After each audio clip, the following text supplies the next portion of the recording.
Welcome back, y'all. Welcome to another edition of Sipping Tea with your girl, Miss Alicia Cinnamon, aka Toronto's favorite spice, aka the queen of the goddamn North, unapologetically so. We got a variety of topics to go through, to discuss. Today, as you all know, this show is all about transparency, honesty, and just, talking real truth, getting the real out. So, some of the topics we're going to be addressing today are people who lie. The song playing in the background right now is Liar's Game, courtesy of your girl, Miss Alicia Cinnamon. And it's just basically about people who just don't know how to stop lying. You ever been in a relationship with a man and all he does is lie? Yeah. So we're going to discuss those type of people today. Be sure to like, comment, and all of that good stuff.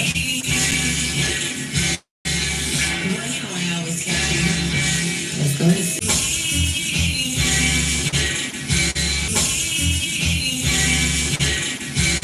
What up, y'all? Be sure to live. We're going to get a crack-a-lackin' just about now. Hold up. It's your girl, Alicia Cinnamon. Toronto's favorite spice.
What up, y'all? How you doing? Yes, it's Tupac in the back. Say hi. We got Tupac, Left Eye, Aaliyah, Biggie Smalls, Bob Marley, Jam Master Jay, and over in the corner that you can't see is Marvin Gaye. Shout out to all the legends who have passed and gone. So welcome back to another episode of Sipping Tea with your girl, Alicia Cinnamon. I'm just in the process of resharing the live, so feel free to reshare the live, like, comment, and all that good stuff. Amazing artists. Yes, they are incredible artists. Thank you, Hattie. Appreciate it. Hopefully I'm pronouncing the names properly. So basically, today we're just going to talk about a lot of trending topics that are happening in the world, really and truly. So much has been going on. 2025 has just started, and it's definitely starting with a bang. I want to touch base on the topic of the fires that are happening out in California, Los Angeles, and I just think it's so crazy how as humans we lack so much compassion and sympathy for people in something so simple as I've seen a lot of people saying, well, who cares? They're celebrities, they have money, they can buy a new house, all this other stuff. But what a lot of people are kind of like overlooking is the fact that there are some things that money can't buy. Sentimental values matter so much. So to the people that lost, their grandmother's ashes or their mother's wedding dress or, their baby's first picture of them, some VHSs that you can never get back, maybe your wedding album. There's so much more than just losing your house and your Gucci and your Prada and all that stuff. And I think this culture of just like hating rich people because they have money, just it's really kind of sad and just indicative of how people operate and a reflection of people. Am I a millionaire? No, but I'm a human. And at the end of the day, we don't take our money and we don't take our assets and our values or any of those things with us when we die. Unless you believe in mummification and you're Egyptian, that's a totally different topic. Shout out to Osiris and Iris and Ra and all that stuff. But overall, if you don't, let me turn on the volume of this. Just as people, I've seen and I thought the pattern was very interesting to see that a lot of the places that were getting burnt down were historical places that were places that wealthy Black people, they were wealthy Black suburban areas that a lot of people are not aware of, especially if you're like from Canada or whatever, you don't really understand the culture. So a lot of those places were historical Black places that were getting burnt down.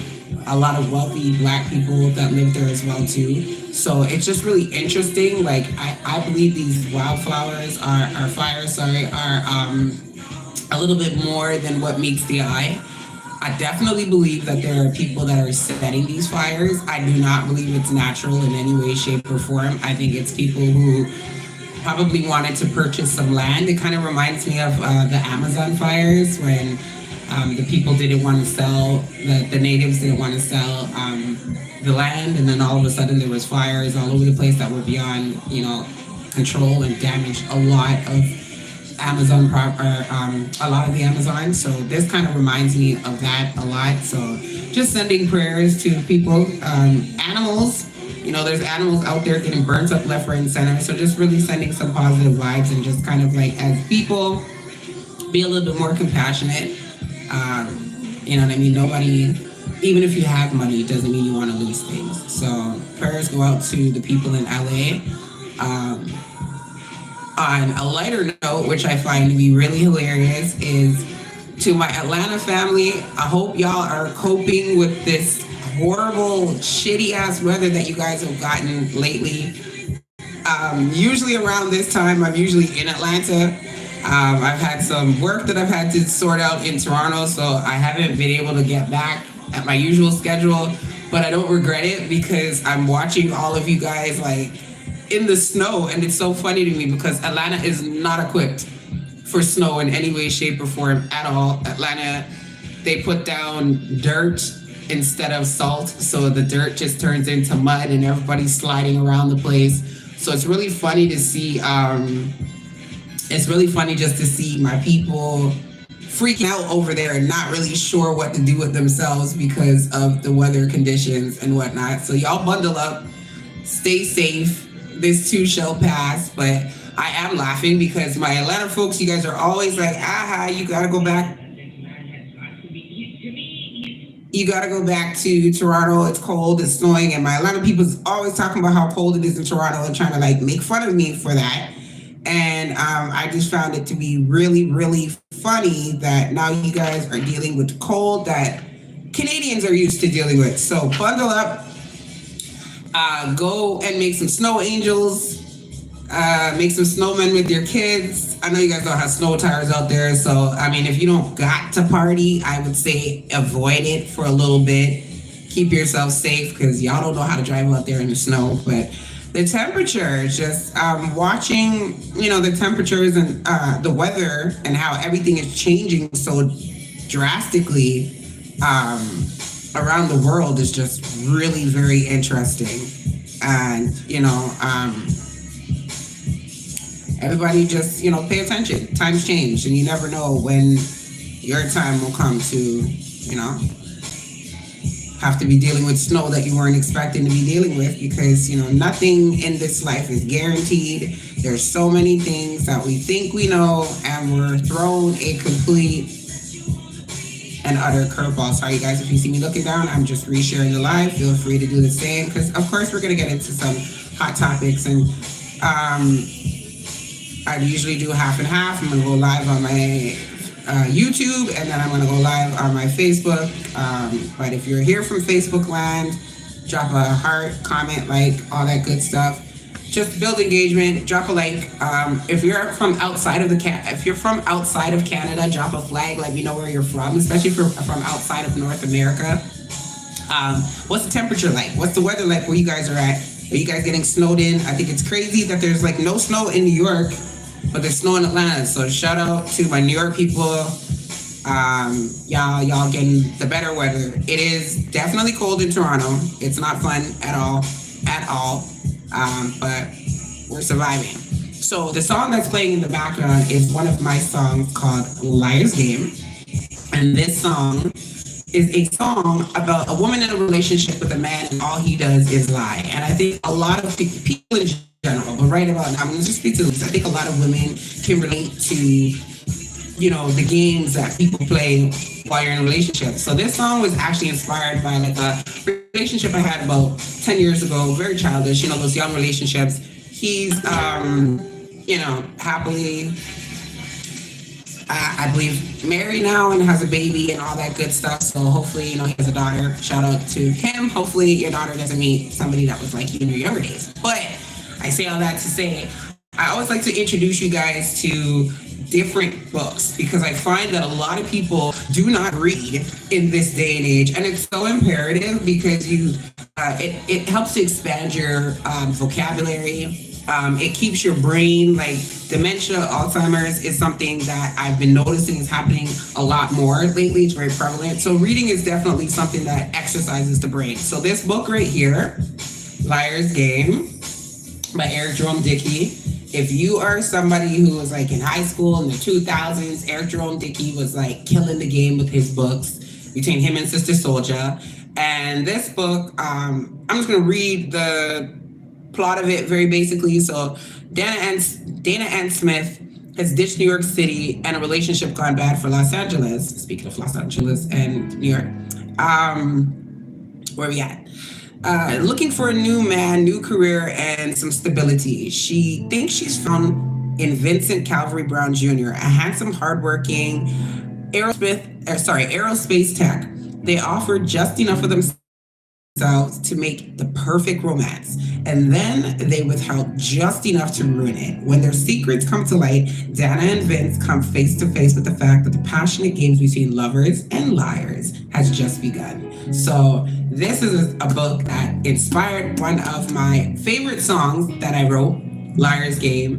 It's crazy that I read this book in like maybe high school, and I really didn't even know what, you have your high school loves and the bullshit in high school, but you have no idea how those little relationships prepare you as an adult going forward in life. And these books, I don't know if they helped or screwed me over, but reading books like these definitely kind of prepared me for like the future of how I was gonna, be seen with men or the relationships that I was gonna have with them. And I realized not really much is different than these books, at least in my personal life. Can't speak for everybody else, but I know for my personal life, my relationships are definitely eventful. If nothing else, if there's no other words that I can use for them, eventful.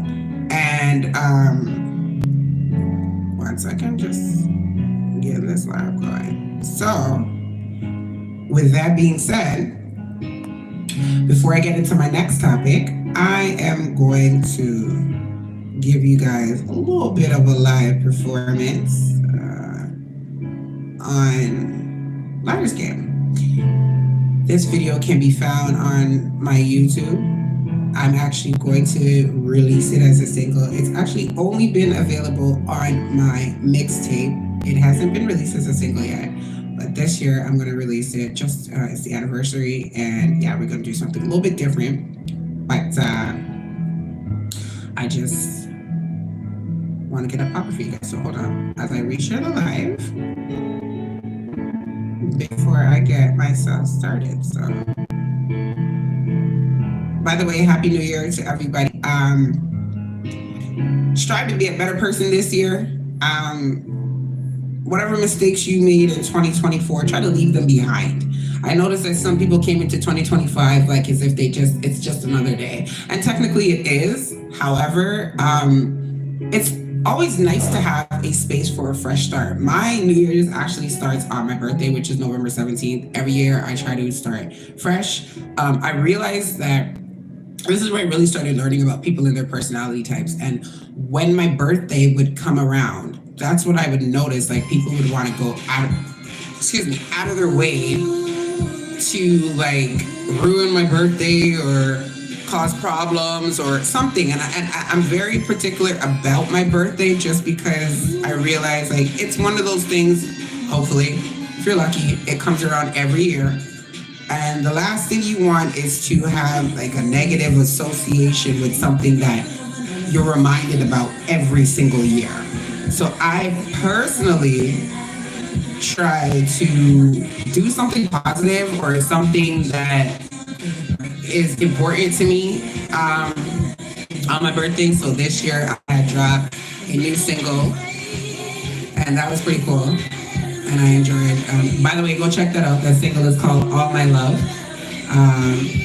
Actually, gonna play that for you guys real quick while I'm just getting myself prepared to serenade you guys before, I always like to start off light before I get into the hot topics. So this song right here is my latest single, All My Love, and it's a bop, so go check it out. If you're into Amapiano, Afro beats, add this to your mixtape. It's on Spotify, Tidal, iTunes, YouTube, all that good stuff. You can find it anywhere. Stream it, just like how you're seeing me here. Support good music, independent artists, while I get you guys prepared for a performance. Give me 1 second.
So earlier I told you guys about a song that I had written called Liar's Game dedicated to all the liars out there, people who have just been in relationships with people who lie all the time. And sometimes it does become a game, and you kind of match energies, and a little tip for that here and there or whatever. So me, I just like to write about all the things that I go through and experience in life, turn them into one big song and have some fun with it. So without further ado, if y'all don't mind, can I just serenade you just a little bit? Kind of give you guys a little dash of cinnamon, a little taste of Liar's Game, and all the stuff that people do when they decide to just lie, lie, lie, lie. Why do you think people lie? Like, what is it? Do you think people are afraid of people? Do you think people are afraid of the consequences? Do you think people are afraid that they won't accept them for who they are if they tell the truth? Or is it just a big game of mass manipulation where people just enjoy seeing how far they can get with playing with people and their psyche? What I will say is that a lot of people are just kind of like on their last brink of sanity. Tread lightly with the people that you guys are playing with in 2025, because a lot of people are not playing back. Straight up. There are some people, these games that y'all be playing, and y'all be fucking around with people, and you don't know if they're just one snap away from like pew-pewing you. So be nice to people, be kind. You don't know what people are going through behind closed doors. I'm a really firm believer on transparency. I believe that you guys, transparency is everything. Like, the worst a person could tell you is no, and then you move on. One thing that I learned in sales is every no brings you closer to the yes that you need. So just because somebody tells you no doesn't mean that the next person won't tell you yes. But you're a coward if you don't give people the opportunity or space to make informed decisions with the proper knowledge and information that they need to make said decisions. So transparency is the word for 2025. We're leaving behind gaslighting and narcissism. Those are two words: love bombing, gaslighting, and narcissism. Those are three words that I think everybody learned in 2024. I think everybody, has met a narcissist, encountered one. Now the words that we're going to use going forward for 2025 is transparency, because that is the best way to disarm a narcissist, is with complete transparency. There are a lot of people walking around out there with undiagnosed mental illnesses, and especially if you are from a marginalized community, whether it's a Black community, South Asian in general, a lot of communities, straight up outside the white community, do not necessarily address mental health issues. And so we have a lot of people who are just walking around undiagnosed or self-medicating drugs, alcohol, frivolous sexual activities, just to make themselves feel better about whatever it is that they're going through. And so one of the things that I personally decided that worked for me, therapeutic-wise, is talking about my problems. I think a lot of people are so afraid to discuss things that they go through because it makes them look vulnerable or weak. Especially, again, somebody coming from a Black community, being a Black female, there is no bigger badge of honor than being a strong Black woman. And I can't begin to describe to you how exhausting it is to have to wake up every day and fight the world, because people do not believe that you're supposed to have a softer side of you, even though they tell you to have one. But then when you have it, you are looked at as a target and walked upon. So one thing that I've learned as a Black female is to just be transparent with, there are days when I'm not okay. There are days when I'm sad. There are days, like, I loved growing up in elementary school. I had, I think we were in like grade 2 or 3. And every Friday, I believe it was, no, every Monday, we would come and we would sit down and we would talk about our week.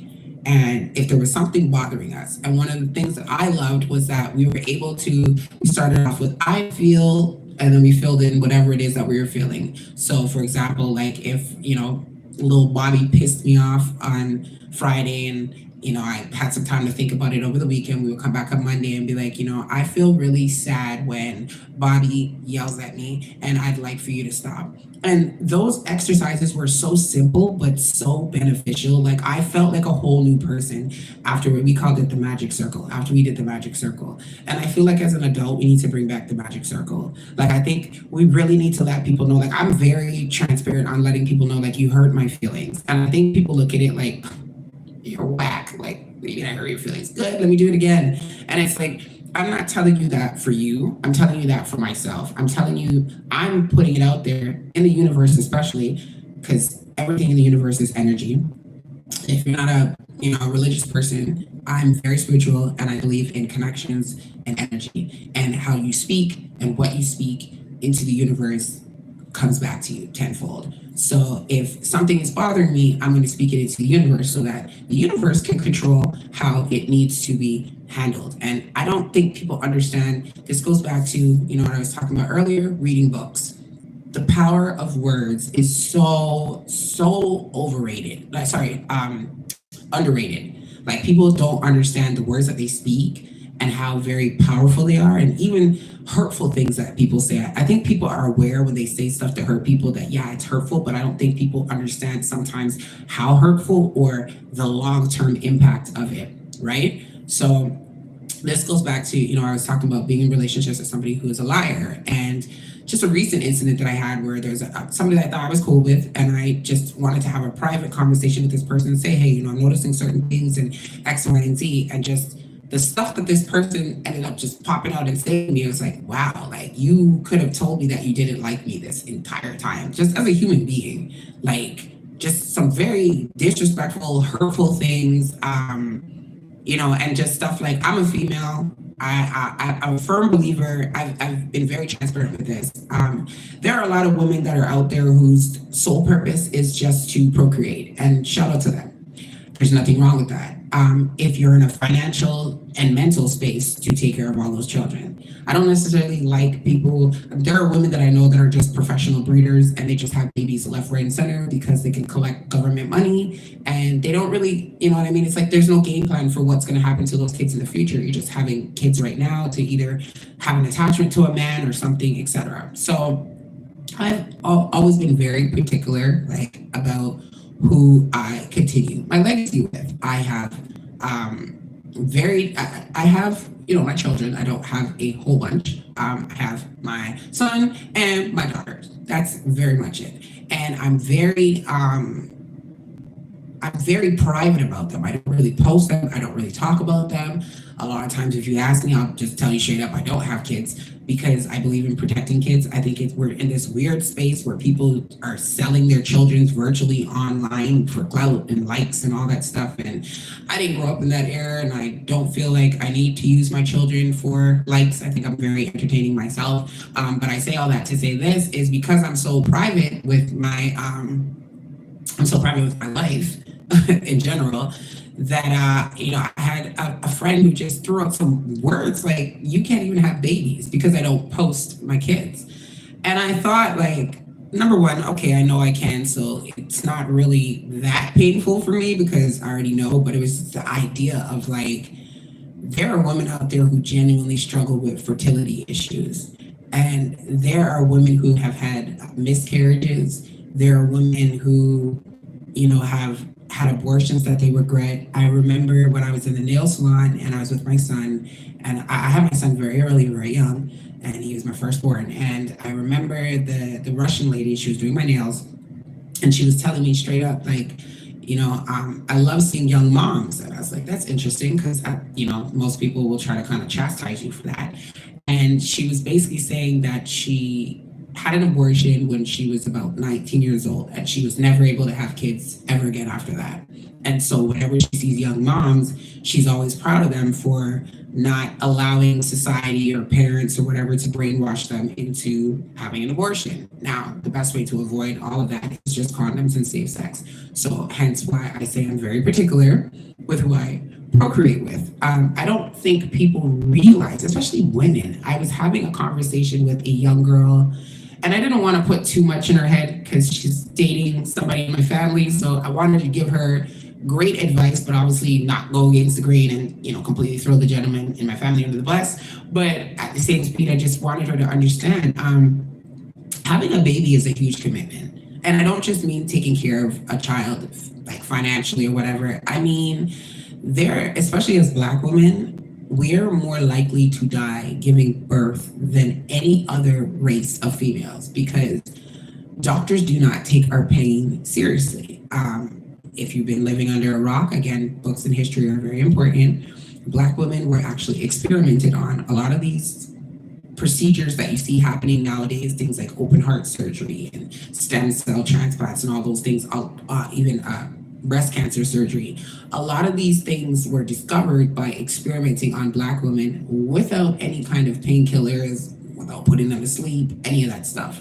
So a lot of doctors had it in their brains, and still do, that Black women have a ridiculously high level of tolerance for pain, and they don't take when we say like, we're in pain or this is too much seriously. So especially in America, Canada's a little bit less likely, but still our numbers are higher. But when I gave birth, I almost died. I hemorrhaged. I needed a blood transfusion. I didn't realize at the time that I had disassociated, but I almost died. And so I made a conscious decision for myself. This could be very easily prevented if to have multiple, so that I'm not, dying giving birth. Make sure that the person that you're procreating with or choose to procreate with is worth dying for. I think if a lot of people looked at having babies more in that context than just like, yeah, I want to just breed for this guy because he's popular or this or that or whatever, you think twice. Every time I look at, I grew up in a family of 15 kids. Shout out to my dad. I don't think my mom would have had 15, but shout out to my dad. So I loved the whole concept of growing up with a whole bunch of kids. But when I realized I was the one that was going to have to produce those children, I started looking at life like, is there really men out there worth me dying for? Just to say, if you're in a relationship with a person, and this is why I don't even necessarily mean like marriage with rings and stuff like that, but just if you're in a unionized relationship with somebody who values you long-term, and you can see that there's going to be a long-term commitment. What I was telling the young girl is to be in a relationship be in your relationship as long as you can, before including children. Enjoy those moments with your partner where you guys can just pick up and go on a trip, where you can just have as much sex as you want and you don't have to worry about the baby in the next room, where you can get to actually know that person and decide if this is somebody that you want to continue your legacy on with. A lot of people, if they dated for longer than a year or two, would not procreate with that person. You know what I mean? A lot of people are having babies with people that they don't know anything. They don't know their history. Like I found out I have the sickle cell trait, for example. It's dormant, but if I have a baby with somebody who has the sickle cell trait dormant or active, my child will have sickle cell. So I was actually dating somebody who actively had sickle cell, and I was like, we can't have kids, period.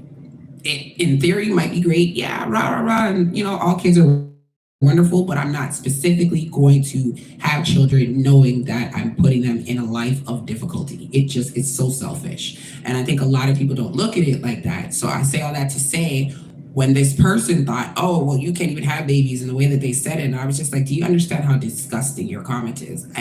I'm just doing what a lot of people should do and being very cautious about who I procreate with, because are you somebody worth dying for?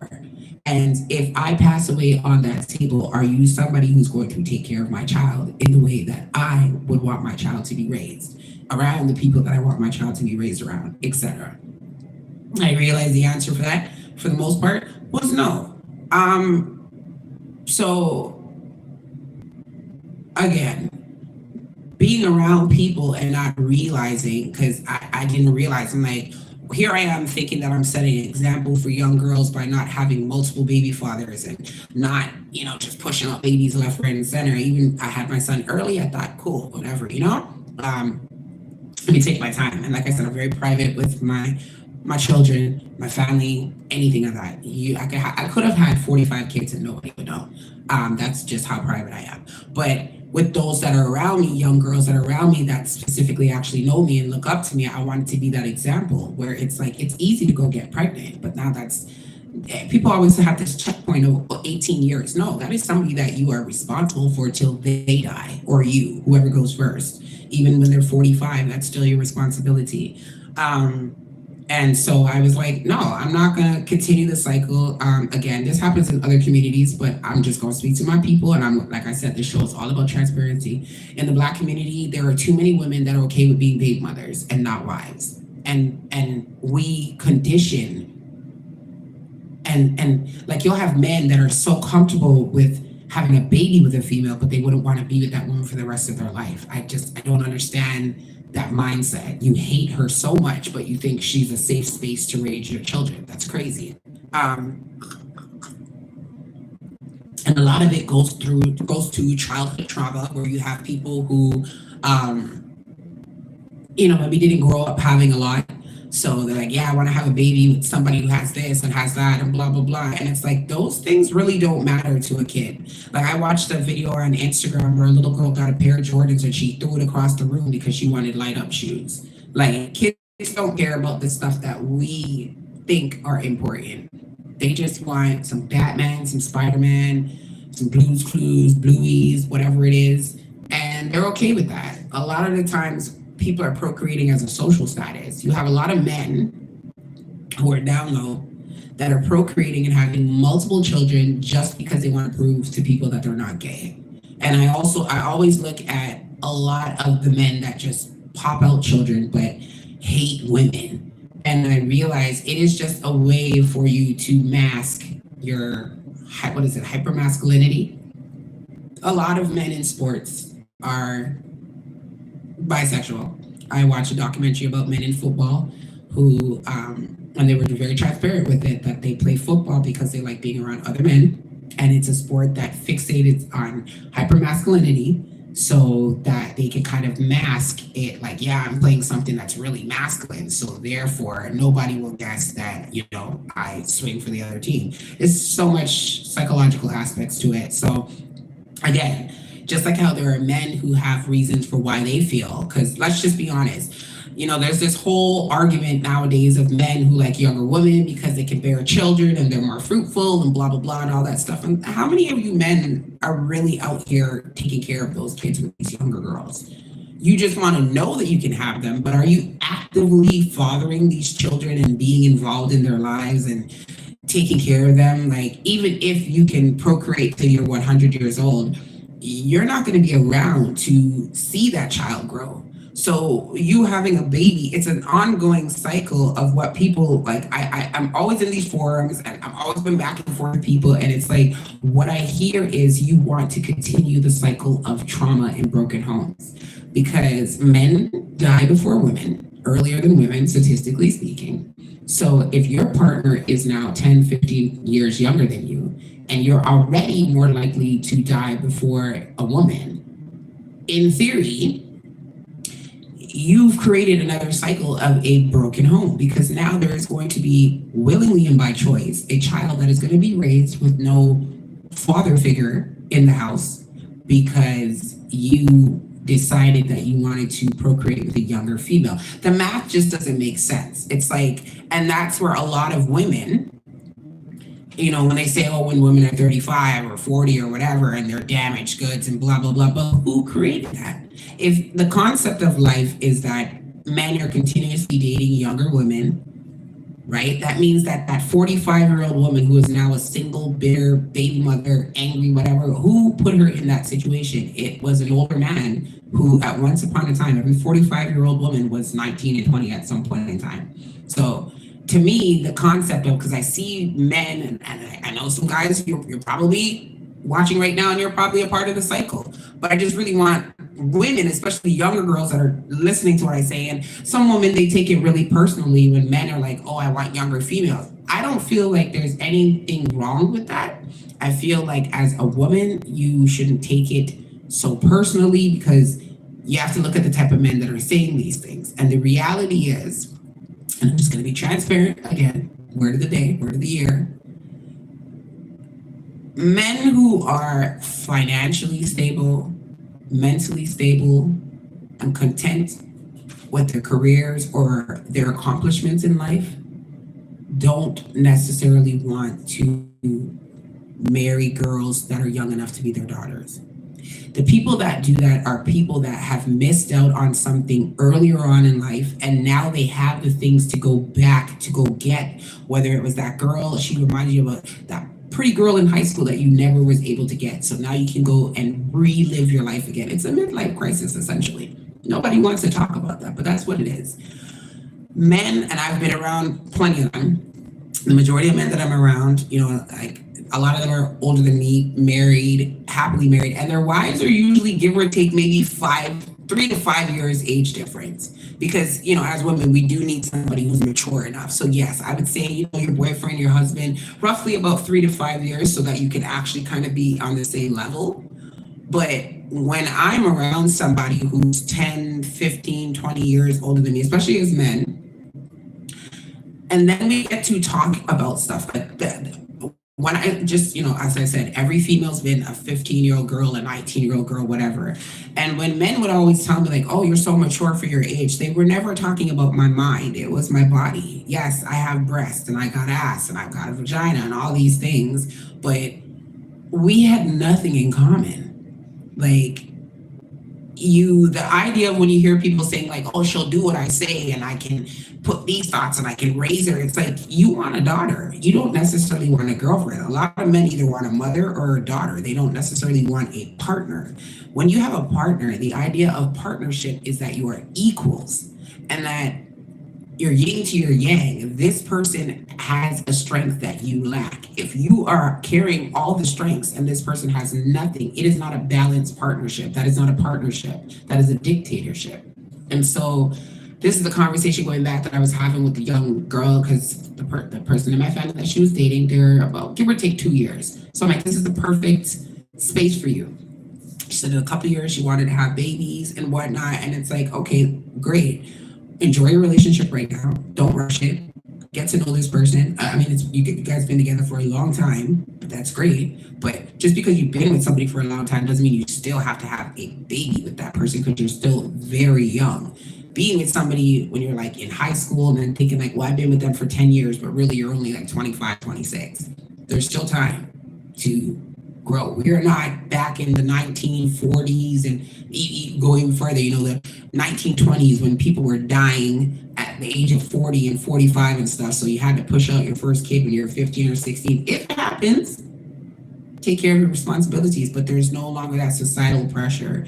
The concept of women not being able to have babies, I had a family member, she just had a baby at age 39, and it's possible. There's a lot of women that are having babies in their 40s. So if you are saying, like, to these young girls and young girls, tune it in. If there is an attraction and the man is old enough to be your father, it's 9 times out of 10 not because you're mentally mature. It's because you are physically right, but you are still mentally moldable. And to me, that's a form of pedophilia that nobody really wants to touch base on, because I don't want anybody that I have to mold. I don't want anybody that I have to tell what to do. I want you to be able to do it yourself and meet me in the middle. So I think that's why a lot of women kind of like have that weird space, like dating younger men, that mothering. It's like, who the hell wants to date somebody that you have to, take care of? So that was the advice that I was giving her. It's like, try to date, stick within your bracket. Don't rush having babies. Take your time. And there's no need to have 15 or 20 of them. 2 or 3 is just as good. And enjoying that. And for any woman that's out there or any young girl that's out there, because I know a lot of her friends are already having babies and stuff, there's no rush. Take your time. Don't make people feel like yes, we are here to procreate. Absolutely. But there is so much that comes with that. Postpartum depression. There's a lot of things that people don't talk about with having a baby. So take your time and mentally prepare yourself, prepare your body, prepare your mind, prepare your space, prepare your partner before you just go in and have babies. So that was that topic. So what do we touch base? Midlife crisis. Men who hate women. So that, we're going to go back to, we're going to get to the next topic, but I'm going to give you guys a little musical intermission. So I say all that to say, introducing my song, which is written Liar's Game. And it was in my younger days when me and my partner, we were just kind of like, going tit for tat with our relationship. And I was like, I'm a really cheat on you if you cheat on me. But that's not healthy, right? But this was the game. So this song right here was dedicated to anybody who's been in a relationship and y'all was just going tit for tat. This is called Liar's Game.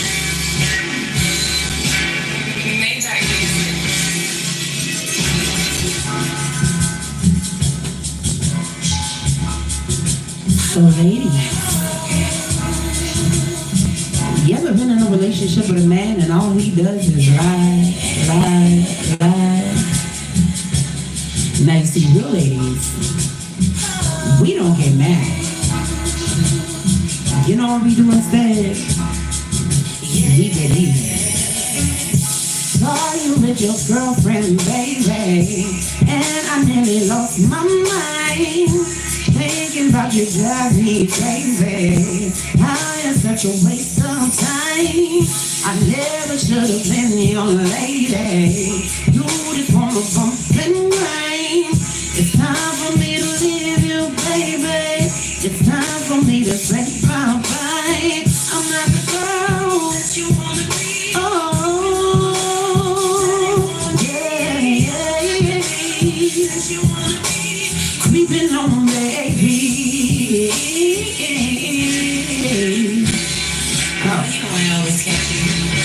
Cause what?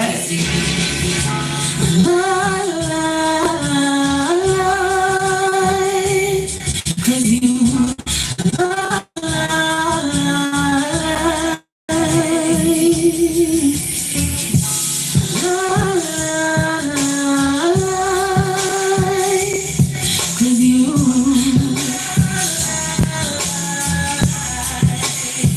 So listen. So that track right there is Liar's Game, courtesy of your girl Alicia Cinnamon, aka Toronto's favorite spice, dedicated to anybody who's been in a relationship with somebody and all they do is lie, lie, lie, lie, lie. For what? We don't know why, but they do it. Pull it back up. One more time. Intermission, sipping tea with your girl Miss Alicia Cinnamon. Let's go.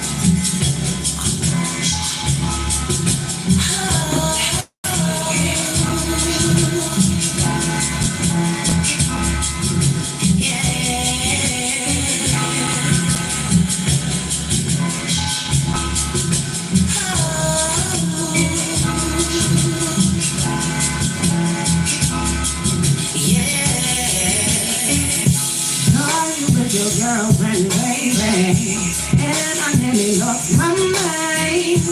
Thinking about you driving me crazy. I am such a waste of time.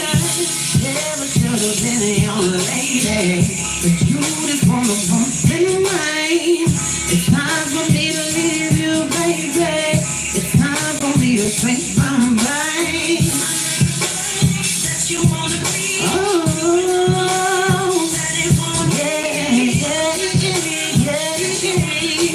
Creeping on, baby.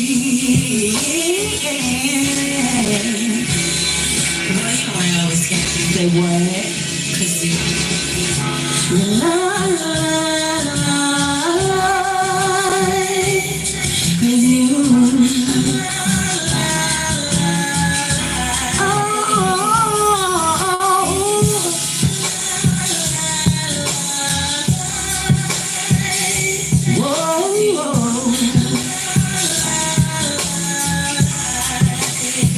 So listen, if you wanna be with me, baby, see, there's a few things you should know. A part of me can get real crazy. So mine is a no, no, no. Yes, you do about me, baby. Will you be in some real deep? Maybe I'll just wait all night. Let's hope so never can do this. You wanna be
Yeah, yeah.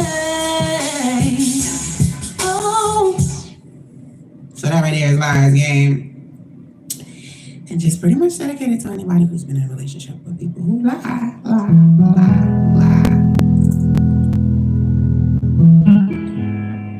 So let's see. So what other topics do I have today?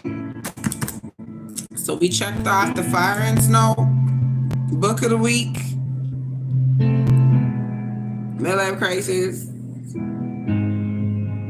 Ooh, all right. So I don't know if y'all took this in or not. I'm gonna play this for you guys real quick because I found it to be kind of sad. If y'all are, taking in, if you've been living under a rock, but if you've been taking in the Kendrick and Drake beef and all that good stuff, and Drake has finally made his response, and his response basically was very Drake, very transparent, very demure. It made me really sad because it's like people expect Drake to come like what is it called? Fighting Irish. They expect Drake to come like he's a pop star. Drake has made it so obvious. I think it's crazy that they're calling Kendrick a pop star right about now. They really try to take Drake's whole identity and give it to Drake. Kendrick. And the music industry is just unfortunately full of that, copycats. I can't, as an artist, begin to describe to you guys just how disgusting the music industry is. It's disgusting. Like, the stuff that people do for clout, to be seen, to be recognized, or whatever, it's bad. And, hence why I got a wall back here full of the greats, the legends, and each of these people have lost their lives due to jealousy. So, before I get into that topic, I'm going to play Drake's new song for y'all, and then I'm going to give you the breakdown of why beef, especially in rap culture, is so ass backwards and detrimental for the Black community. So here we go.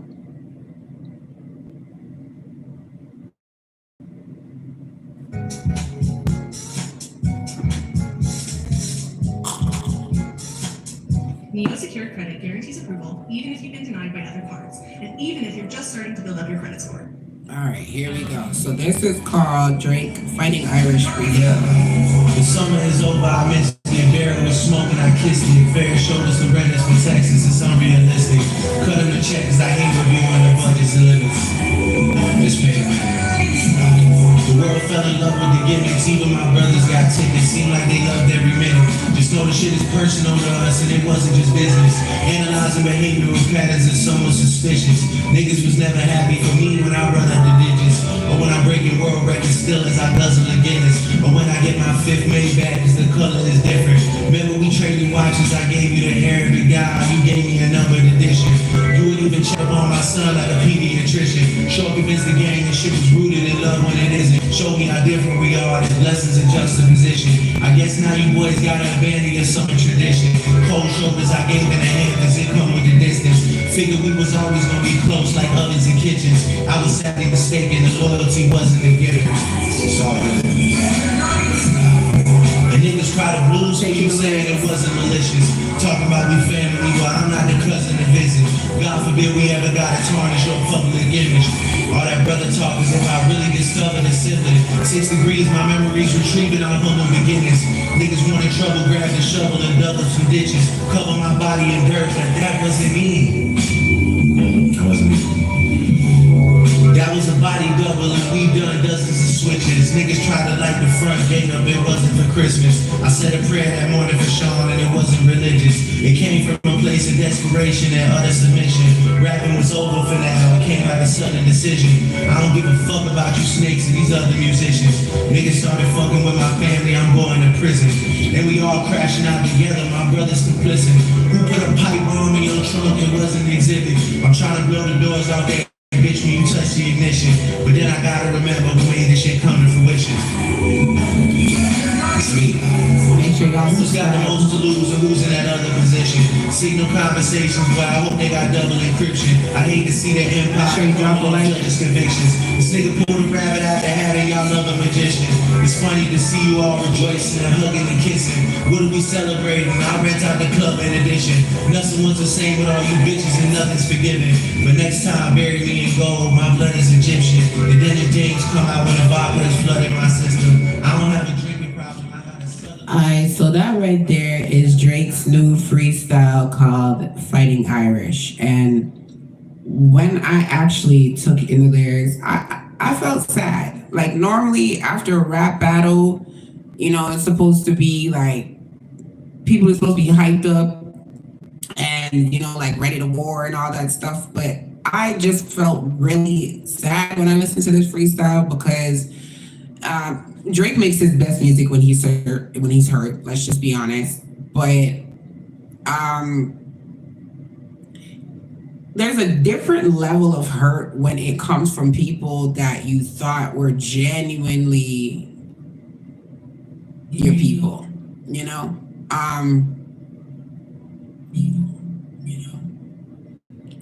So it can definitely be painful because don't nobody want to feel like they're the laughing stock of you know the music industry or whatever, but mainly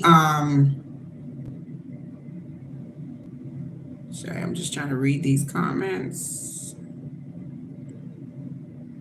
Thank you, Manny. Appreciate it. How am I not seeing these up here? Some of my comments are not necessarily showing. So yeah, I'm just trying to look at my other phone. Yeah, so sorry, let me just read these comments. Hi, my bro. Hi, bro. My name is Sheba, and I'm a famous Italian singer. I was wondering if you wanted to react to my song made. Okay. Okay, so we got people. Oh, that's why I didn't show up because you're promoting yourself. Gotcha. Okay.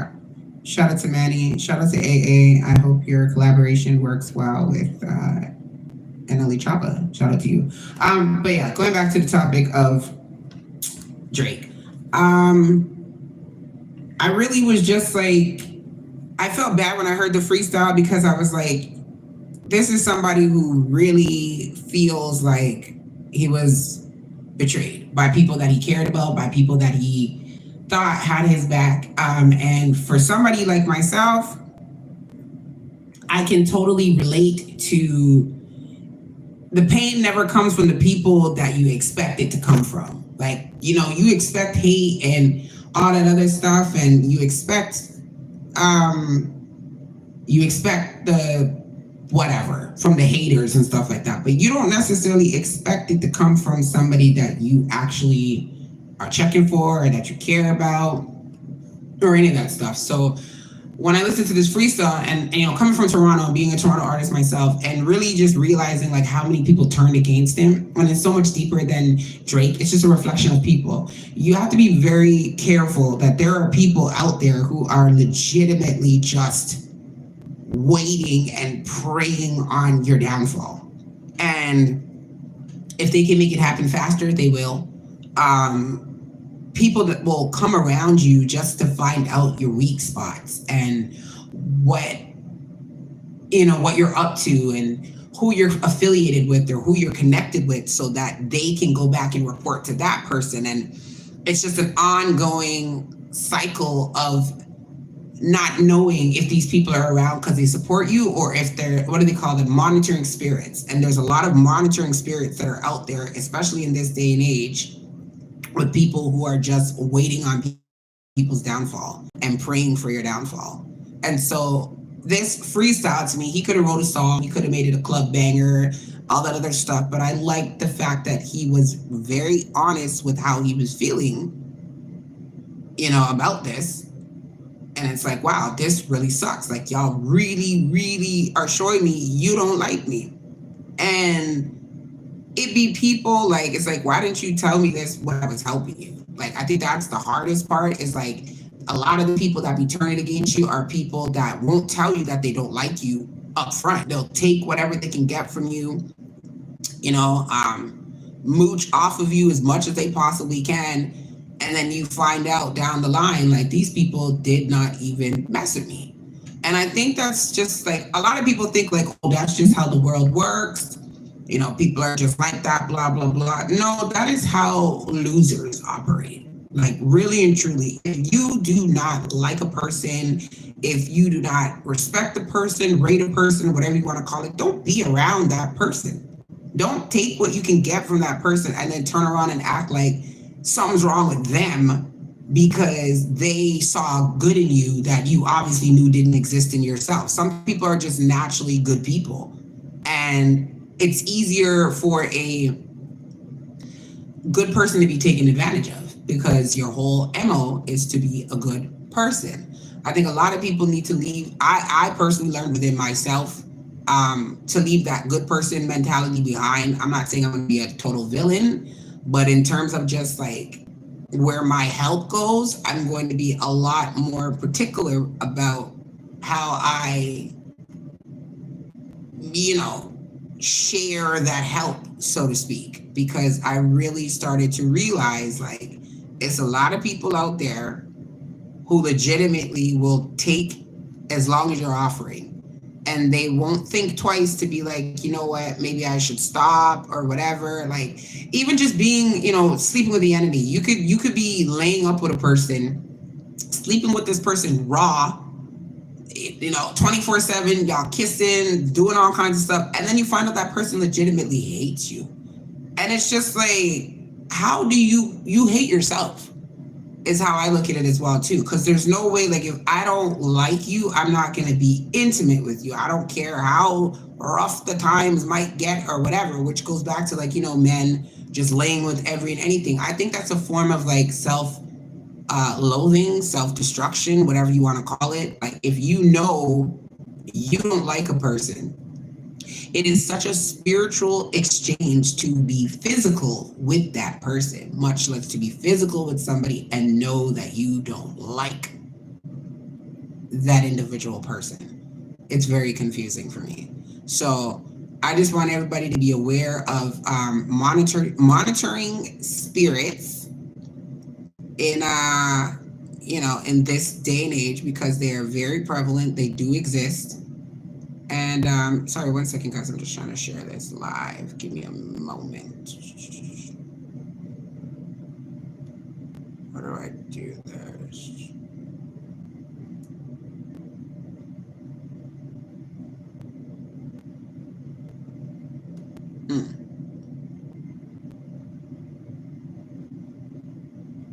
One second, y'all.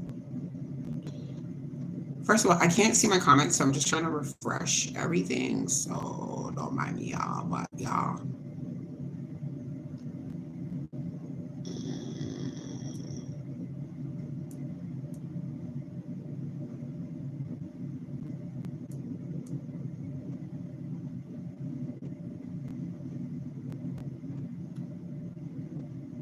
1 second, guys. Like, comment, and reshare this live. And make sure you drop a like. And if you're not subscribed, subscribe to my channel so that you can get updated. Try to go live every Monday.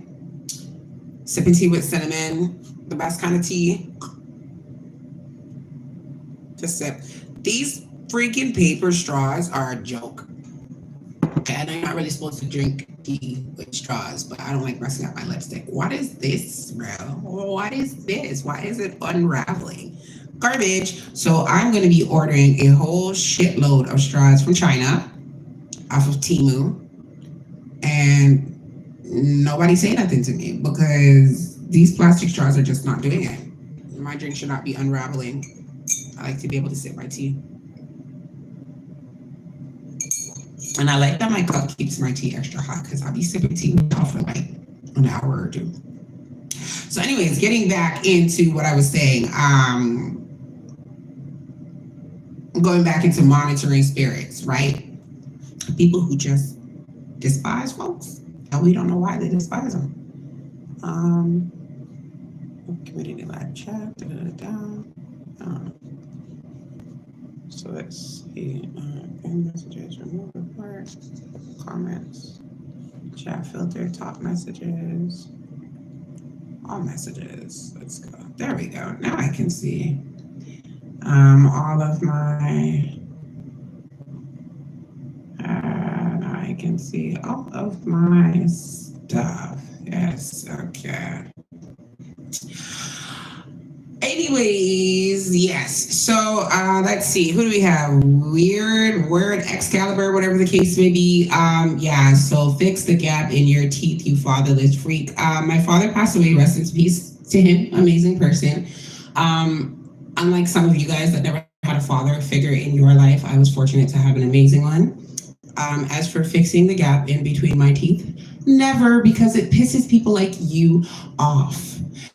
Now, we're gonna go. That brings me, thank you so much for actually commenting that. That actually brings me to my next topic of men who hate women. Let's get into that, shall we? So there's a lot of men out there who are literally fighting their sexuality and are uncertain about who they are in life and what they want to do.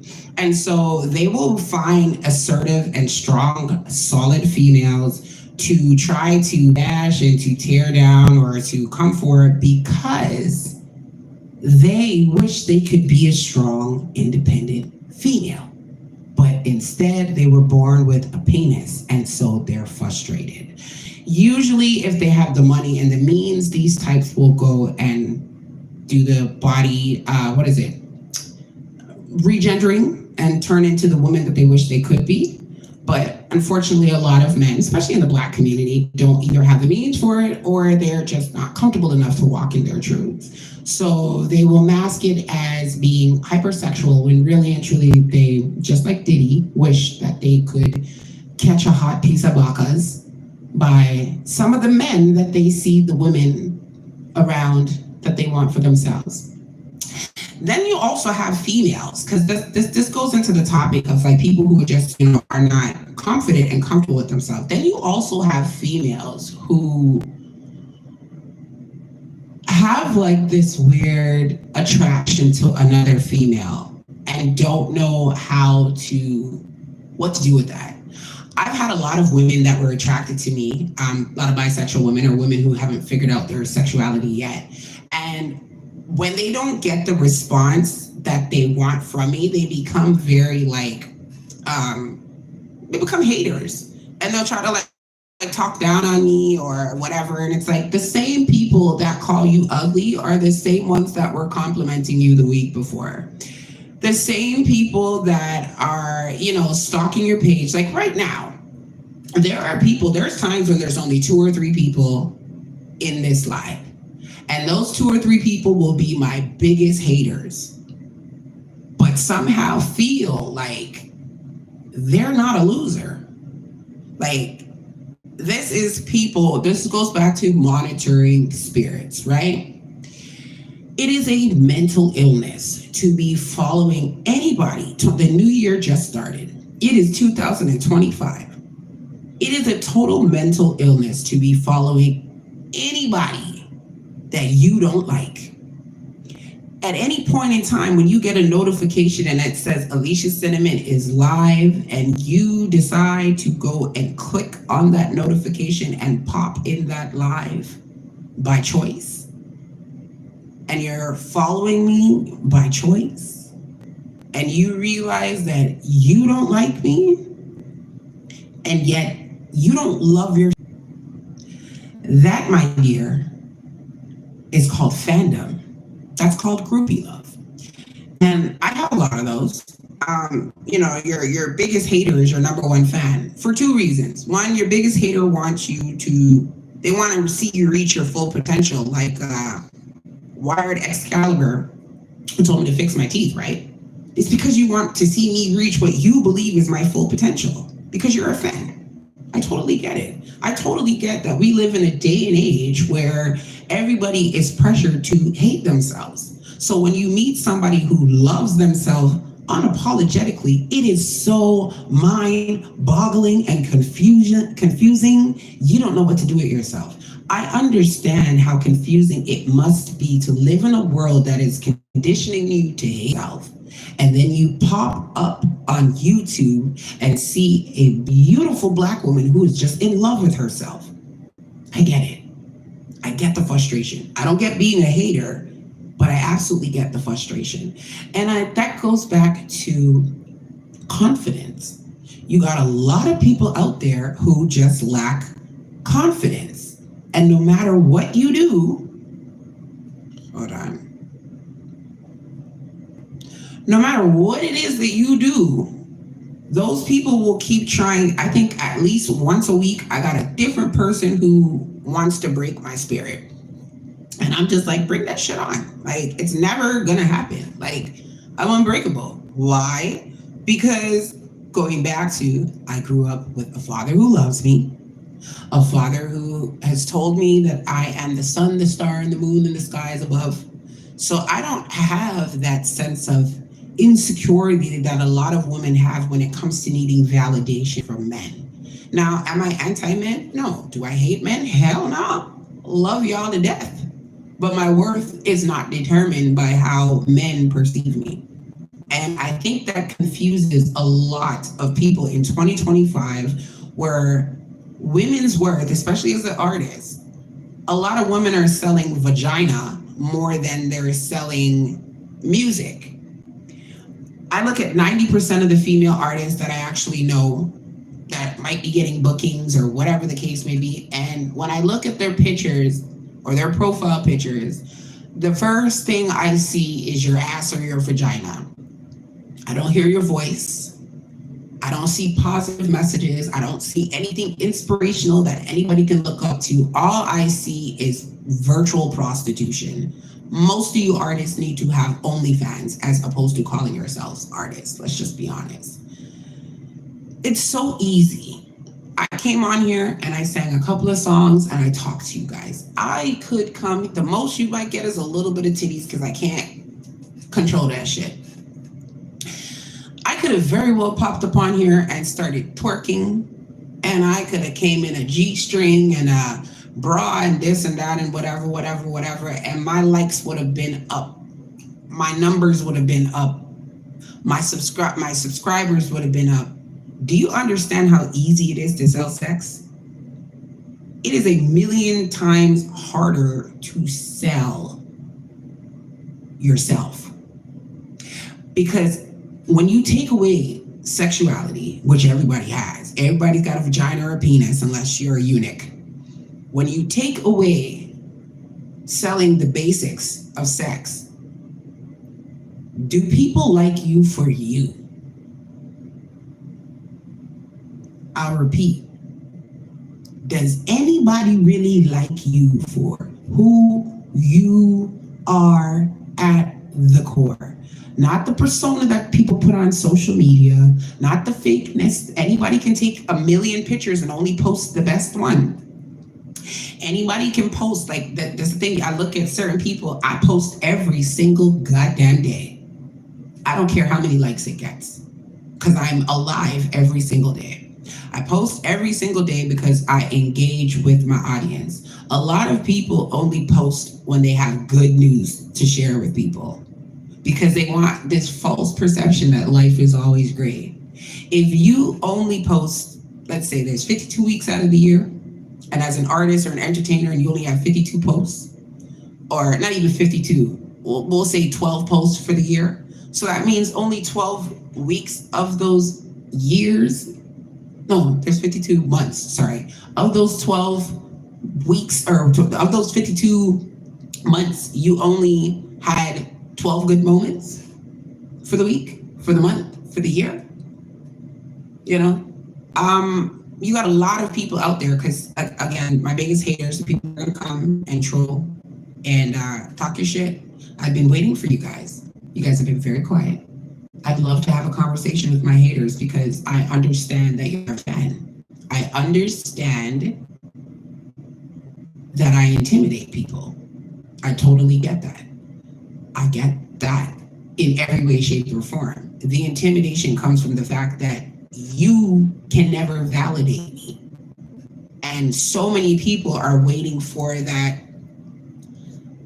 like and comment. A lot of people won't go live unless they know that they're going to have this amount of people or whatever, or blah, blah, blah. And I'm just talking whether there's 1,000, 1 million, whatever. I'm trying to build up my YouTube channel. I don't give a damn if you like the content or not. If you choose to be here by choice, there's something that you like. And that's okay. Just accept it. If you're following me on any of these platforms, you're choosing to follow me on these platforms. There's no gun to anybody's head, right? So that goes back to, what is it that you are looking for in 2025? Are you looking to continue the bullshit that you had going on in your life in 2024? I think some people, because I watched 2024 when Cat Williams came out with his when Cat Williams came out and just was put everything, he set the pace for 2024. I'm setting the pace for 2025. And he basically was like, yo, you're gonna see all of your enemies be revealed for everybody. We saw the industry fall apart. We saw, even if you're not in the industry, the stuff that Cat Williams said, you were able to look at people around you, no matter what walk of life you're in, and be like, yeah, I can see this monitoring spirit, and I can see this demon, and I can see this person's for me, and I can see that person is not for me, and blah, blah, blah, blah, blah, and all that extra stuff. And I realized that 2024 was a year that a lot of people want to hold on to because it was the last year that they'll ever have to be a fucked up individual and people not see it for themselves. Like, now our eyes are so open. You can't say you don't know what's going on in Hollywood. You can't say that you don't know what's going on with the government. Anybody who's in Canada right now, we don't even have a prime minister. We're like a floating island. We have no prime minister because he stepped down because he did not want to get rejected during elections. Like a typical man, he ran before he could get rejected. So we might end up being America's 51st state, which would be great because then I can really just get the hell out of Toronto. I'll be so happy. Again, I'd love to be in Atlanta right now, but it's snowing over there. So I'm going to wait until God finishes doing whatever he's doing over there. But yeah, I say all that to say that, what are we in? The Mercury retrograde, if I'm saying it right? But that's what it is right about now. The world is shifting, and the people who are used to running things with negativity and bad-minded bullshit, all of that is being exposed. Every part of that is being put out. The people, your evilness is running out. People are getting tired of that. People are getting tired of just bad people for no reason. Everybody knows somebody who is just like, what is your fucking problem? Like, everybody knows at least one person who just wakes up every day and goes on social media and trolls, or who's always at the office miserable, or at school they were always fighting somebody or picking on somebody, or everybody knows at least one of those spirits. And I usually attract those spirits because I have such a happy energy. I will never forget, it's probably the loser that just commented, but I will never forget when I had a gentleman, a DJ, I'm not gonna call him a gentleman, this nigga, like really and truly. And he was so unhappy with his relationship that he wanted to see me unhappy as well too. And I'm just like, your fixation on me being miserable because you're not happy in your relationship is weird. Like, I don't owe you money. We don't know each other. You just see a happy Black woman and it's like, yeah, I don't like the fact that she's happy, so I gotta destroy that, right? And then finding any weak females that were insecure and was like, yes, I'm insecure, I'm unhappy, this girl is smiling too much, let us all join forces so that we can all try to make her as miserable as we are. And in the process, all these people did was piss themselves off even more. I enjoy when people talk shit about me and then I show up in real life and it's crickets. I don't think people realize the satisfaction that I get from that shit, because it just shows me how weak you are. Because there's no way in hell I'm gonna be on social media trolling people, stalking people, doing the most, and then turn around and be like, oh, this person, or I'm the loser, or this person's the loser, but I'm out here monitoring every step this person takes, every move they make, hoping at some point in time life doesn't work out for them or things get bad or whatever. Instead of taking that time and investing that energy into being a better person within myself. Like, so when I step out, because this week I watched all the rumors, I watched all the nonsense. 2025 started off with a bang. I done been pregnant, I done been this, that, all kinds of other stuff. So I was like, all right, let me and my pregnant ass go step out and drink as much alcohol as I possibly can, unless I am Krishan Rock. Where y'all get this rumor from? You can't even go out somewhere and throw up without somebody, oh my God, you're pregnant, you're this, you're that, and blah, blah, blah, blah, blah. Like, people have no lives. So what I realize is people like watching me, I'm gonna give them a motherfucking show. I am gonna entertain the hell out of people into those $1 million that need to be in my bank. That's what it's gonna boil down to. And anything I say or do, it is going to be from an account that has Alicia Cinnamon's name attached and associated with it so I can get paid.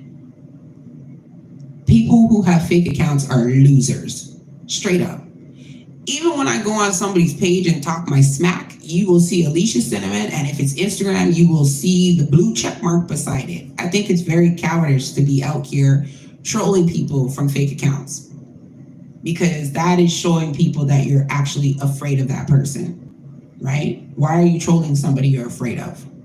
Makes no sense.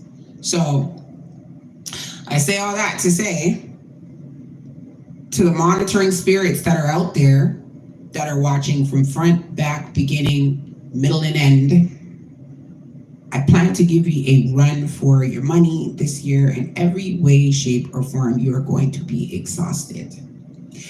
Why? Because I have came to a place in my life that I hope and wish for everybody around me to come to. Peace. I came to a point in my life where I realized everything is not going to be perfect. Everything that I wrote in this little book of mine that I thought my life, this book is called Things Are About to Get Good. And I remember I had a friend give this to me about 10 years ago, and I wrote all my dreams and this and that and everything that I was supposed to do. And the majority of them have been accomplished. And then there's others that just like, you know what, this wasn't the path that I was supposed to take, and that's okay. And there's a lot of people who dwell on shoulda, coulda, wouldas, and you know, this is where midlife crises come from. Things that people feel entitled to or what they should have had or whatever, and now they don't. And they don't know what to do with themselves because life didn't turn out the way that they thought it was supposed to turn out. There is no guarantees. The only thing in life that is guaranteed is death and taxes. Those are the only things that are guaranteed in life. Everything else in life is happenstance. So you could be out here and thinking that, oh, my life is supposed to be this and my life is supposed to be that, blah, blah, blah. And then all of a sudden you get hit by a car and now you can't move anymore. You're paraplegic and you thought you were supposed to be a basketball player and you never prepared for that. There's so many different ways that life can turn out for you. And if you don't allow yourself to have multiple options, when something doesn't work in your favor, you're just going to end up resenting the world. You know, people will be like, oh, I figured you know, how come you're not on a Beyonce level or this or that or blah, blah, blah. And it's like, because that's not what the cards designed. That's not what God had in mind for me. You know, God wanted me to inspire people in other ways. The universe, however which way you look at it, is by people tuning in and listening to what I have to say and getting therapy. The amount of people that come to me, I started my podcast just for myself. I started it just so I could speak about things that I felt people were not touching base on. And before I knew it, I would just be walking down the street and people would tell me like, hey, I checked out your podcast. Even if they're not watching it live, the amount of people that go back and watch it afterwards, like after I'm done live, I usually don't watch my podcast again because I already spoke for like 2 hours. So who's doing it again? And then just to know that there are people that go back and watch it because it's therapy for themselves. So I realized early on in life that I have a gift where my stories, there's actually a word for it. I keep forgetting the word, I gotta look it up. But my stories inspire people because it's like, if she's going through it and she came through it, why can't I? And that's how I want everybody to kind of look at life. Like, I'm not trying to be a role model. I'm trying to be an example of when you believe in yourself, the sky is the limit. And if you're not achieving something and you felt like you put in all the steps and efforts that you were supposed to take and you didn't get it, it's just not in the stars for you. And that's perfectly fine and okay. Move on and find out what is for you. Whether that's a relationship, man, woman, cat, dog, doesn't matter. I choose not to do I get hurt about things? Absolutely. But dwelling on it? Absolutely not. Relationships, if it doesn't work out, I keep it moving. I'd like to believe that I can have conversations with a person. If we've had any kind of relationship, I would like to have a conversation with that person just so that we can move forward and be cordial. I'm pretty close with every man that I've actually been in a real relationship with. The only time I got issues with men when a relationship falls apart is when they were trying to manipulate me and it didn't work out. And I'm usually the first person to be like, I'm gonna just keep it moving because I can already see where this is gonna go. And then when they realize that I've caught on to the bullshit they were doing, now they're mad. They're not necessarily mad that I'm gone. They're mad that they didn't get the reaction from me that they expected. Because people only do things like if you know it's hurting somebody and you're doing it, you are obviously doing it with the intent of hurting that person. So when you don't get that hurtful reaction, a lot of people are like, shit, I did all of that for nothing. Like, I went out of my way and, showed my ass for nothing. And so I think a lot of people are like that. Like I said, I hold grudges. I'm a Scorpio. So if you do me dirty, I'm going to remember that for the rest of my life. But I'm also a person that is very understanding to a fault at times. I think that's another Scorpio trait, loyal to a fault. And if you just say, I messed up because of X, Y, and Z, I have a thing with my son where whenever he used to do something to piss me off, because I grew up in a family that just like to beat people right away and there's no explanation as to why you did what you did. I was a firm believer in anytime my son does something that I would have gotten beaten for, I give him a pen and a paper and I ask him to write down why he did what he did. And by the time he finished explaining to me, oh shoot, hold on. Why is this on airplane mode? Are you serious right now?